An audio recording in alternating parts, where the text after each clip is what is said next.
All righty, guys. Happy Tuesday to everybody. Good Monday, Tuesday practice and preparation for a team that we know very well in Stanford. Have a lot of respect for both their players and their coaching staff, having competed against them in the last 9 years. Has always been a great game, has always been a close game, physical battle. Offensively, obviously one of the better rushing attacks there's been in our conference over the last 9 years. Bring in a premier rusher, as we all know, in Bryce Love, seeing them last week against San Diego State with a loaded box, they had to resort to the passing game, and I think that's what's been kind of the biggest change for them over the last year, is to be able to the advancement of KJ Costello, what David has done with him, and how he has progressed has been impressive, to be honest with you. To have both JJ out there and Trent Irwin out there and Colby Parkinson, those big targets with a lot of experience. They loaded the box, created one-on-one outside, and passed for over 300 yards. So I think that has made them a more dangerous offense and harder to defend. Defensively, really impressed with their personnel right now, especially their two edge players. I think they've always had that great 3-4 front, where those edge players do a tremendous job of not letting the ball outside, and it showed up last week. San Diego State's a tremendous rushing football team, and held them to 150 yards, and then did an unbelievable job in the rushing attack, in the pass game also. So going to be a great challenge, obviously a big conference game for us, and we look forward to going up north. Injury-wise, as you saw today, we got Toa back for practice today. Looked good. He got the service and the team reps, and we'll see how that goes. See how he feels tomorrow. EA was back today. He practiced, looked good. We pulled him about halfway through practice, but he felt great. We were just being preventative. Liam Jimmons got back for some work. He's got a little bit of that sore toe, but we made it back. And then Josh Follow is getting closer, but no full pads today, but getting closer. With that, I'll take any questions that you have. Clay, Bryce Love's kind of a one-of-a-kind, kind of running back. How do you adequately simulate him in practice? How do you think Quincy's doing? I tell you what, it's hard, because you're talking about a kid that has 4.3 speed, but has some of the best patience you have ever seen.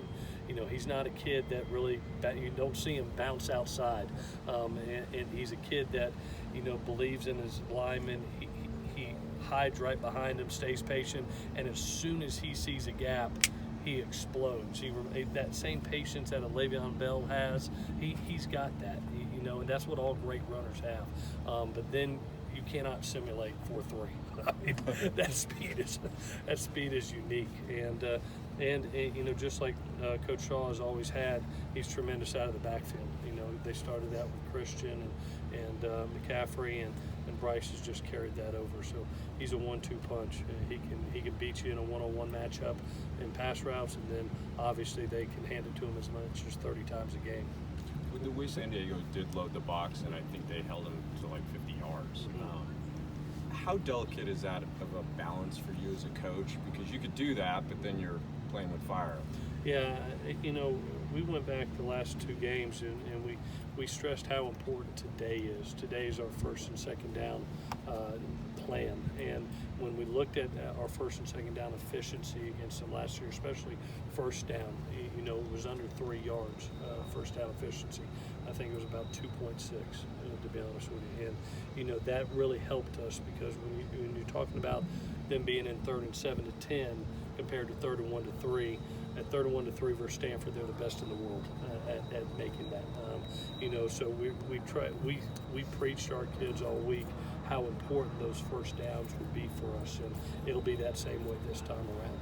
What did you learn about JT during the spring when he was coming up here while he was still in high school, and how important was all the film work and stuff he did at that time to help get him ready to where he's at? Yeah, well, I thought he made a huge investment. I mean, from the day he signed, we sent him the playbook, and he dived right in it. And making the time for himself to come out here and watch practices and be able to take that playbook playbook, and then be able to watch kids run it out here in practice. And then you saw him in the summer. He was just serious about his business. He was kind of a shut up and work mentality, both in strength and conditioning, the amount of film work that he did, the PRP opportunities, and then he took it to the park in training camp, and obviously it paid off in game one. Now we've got 11 more to do, and the road gets even harder as we go on. This is a big test here, and I'm hoping that he continues to do what he did in the first game, is just, take what the defense gives him, don't force the ball, let his playmakers make plays. If he wasn't local and wasn't able to come up as frequently as he did, do you think he would be in a place where he would have been able to start an opener? I think in JT's case, he's such a savvy football instinctive kid. And he was one of those kids that was going to study daylight till dark, and it does help, I think, being a local product, to come here and actually watch it in spring ball, to be able to do that. But I think, to be honest with you, Kyle, I think he's just one of those kids. You hand him a playbook, he's going to know it in a week. He's going to know it inside and out. He said he's still a kid and he does kid things. Do you see him do kid? What are the kid things he does? I mean, he's got a very dry sense of humor, and he keeps it light. He doesn't get too serious about things, and he's still a guy that likes to joke around with the other guys. He's a guy's guy, and I think the players like that about him. How beneficial do you think it is for his development to have his second game be an opponent like this on the road? Well, I've always thought that the greatest work that you can get is right here on this practice field, and the fire that he was under in training camp of going against our ones and that pass rush, who was the best pass rusher in the country last year from a production standpoint, I think helps you.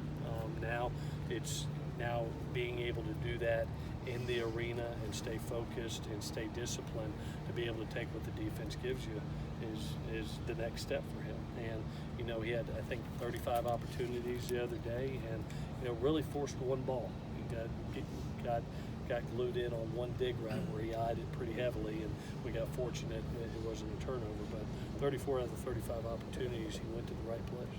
How long will it take for the other receivers to catch up to JT's ball placement? It seems like Amon St. Brown has a good indication of where JT likes to place the ball. How long will it take for the other receivers to kind of catch up to that? I think it gets better each and every day. And I saw Trayvon Sidney go out there and make 3 great plays, 2 huge third down plays. I think when you get in real live games and you finally see, what he can do with the ball, it takes a little bit of time. But these guys are pros. I know Tyler Vaughns and Michael Pittman are going to go out there and shine. That's who they are, and just get ready. They're going to have the opportunity to make big plays, and they've been known for big plays, and they'll do it again. When you're going against the KJ Costello, Arcega Whiteside, Trent Irwin, how much is the secondary going to be tested this week? Very much so. They're as good a jump ball team as there is out there. I know they practice it a bunch. When you get inside the 10-yard line, the fade is coming. It was almost to be able to watch for San Diego State. There was one time it looked like a basketball post-up. It looked like a power forward, and he went up and made the play. So it's something that they do. They all have great high ball skills. I know David has always recruited length and height at those positions. And I tell you, I give credit to KJ. You don't see him overthrow too many wide receivers. I mean, he gives his kids chances to make plays. Let's do one more. How do you feel about this game against Stanford always being week 2, week 3? It is what it is. It's locked in because of our because we both played Notre Dame later in the season, so that's the agreement with the leagues and the university. So it always will be one of the first 3 games. It doesn't matter. You're gonna when you're USC with our schedules, you're gonna either have 9 Pac-12 conference games, Notre Dame, the likes of Texas, Alabama. It's coming. I mean, they're all good. So if it's game 1, 2, or 3, it's your job to be prepared to be ready. Thanks, Julie. Thanks, Thank you, Coach. Thank you, Coach.